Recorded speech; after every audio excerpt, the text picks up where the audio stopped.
And a lot of the times when it's an old building, 20 years old, we don't have to go in one hit and go and rip out everything and replace everything.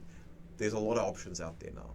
So we can take out an old control unit and we can replace that. So for instance, we can replace something like that, which is your old PCB. This is your old 20-year-old PCB.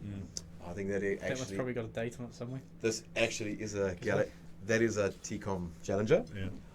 And we replace that with something a little bit more modern, something that There looks... you go, 2008.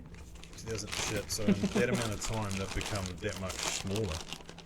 Yeah, so we replace something like that with something like that. Can you just hold those two up next to each other? Because that's a hell of a comparison there, eh? Yeah, and they pretty much do the same thing. And when you're talking, space in a comms room, Yeah. where, space is a premium in most buildings, is to be able to go in and cut, everything from say 5 cabinets down into 2 or 3.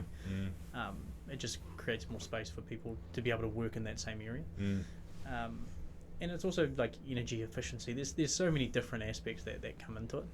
So it's amazing how far, even in my short time of being in the industry, technology's changed. Yeah. And in my long time in the industry, says a lot.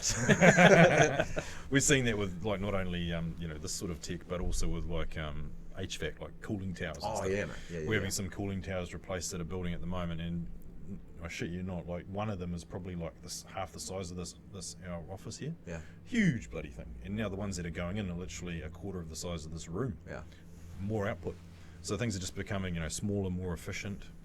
Yeah, more expensive. It's also That's exactly it. Yeah. It's also product availability. That's a big thing when it comes to selecting what product you're going to use. Is that you can pick something that someone may be importing themselves, or you pick something that's locally distributed or locally manufactured. Hey, that's even better. We all like to buy stuff Kiwi made. How much of the stuff is actually made in New Zealand? Is there much of it that's actually made? So or is Gallagher's it New Zealand made, and so is Protégé. So they actually make it down in Hamilton then? Yep. Yeah, they do. Yep. And That's Protégé's pretty made up in Protégé's in Albany. Yeah. Yep.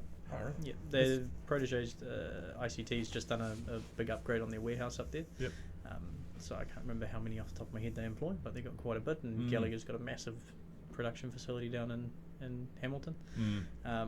Inner range gears from Aussie, but is distributed here locally and quite readily available. I think the only time we saw a bit of an influx was during COVID. Yeah.